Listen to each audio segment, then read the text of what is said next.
I'm Bill O'Reilly. In the Miller Time segment tonight, the sage of Southern California is here in a very chilly New York City. Miller. Billy-o!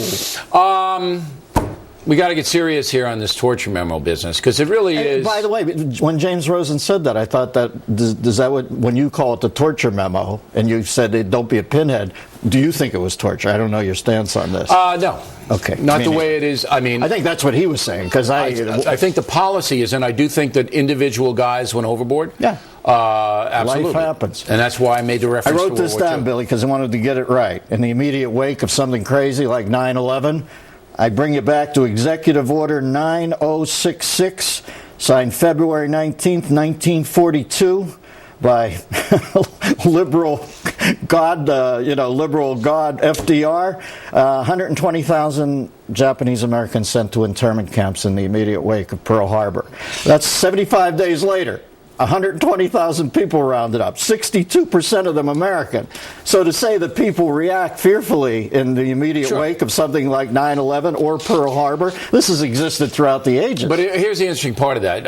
FDR got scorched in history for doing it. I mean, nobody defends it now. I think down the road that Dianne Feinstein, the senator from your state, California, is making a mistake.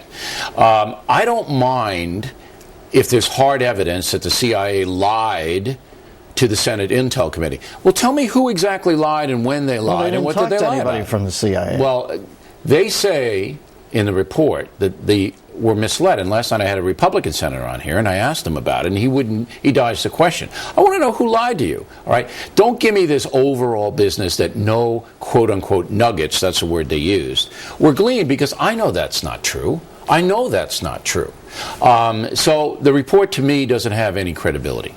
Well, I'm just surprised Feinstein didn't release it last week, so she could have been Times Person of the Year, because quite frankly, this is what gets you moved to the front of line. Yes, right? It does, in the liberal precincts. Denigrating America right now seems to be very au courant. And the next time we use waterboarding in this country, it's going to be against Leon Panetta to get him to take back the assertion that Osama bin Laden spilled his guts. All I say is this to people who say, if we torture, our guys can be tortured. If ISIS, if you're out there watching, and you can promise us that the worst thing you'll do, anybody who falls into your grasp, is tilt them back and pour water down your nose. I'm not being ironic here, Bill. I know. I take that deal tomorrow. It's ridiculous. I take that tomorrow. Beckel, I actually heard Beckel the other day. Bowling looked him right in the eye and said, all right, death by drone or waterboarding, which would you prefer? And he said, well, we can't torture. And Bowling said, okay, so you kill him by drone. He said, yes. It doesn't make any sense. Yeah, it doesn't make any sense. Now, Miller does a lot of work for the veterans. In fact, he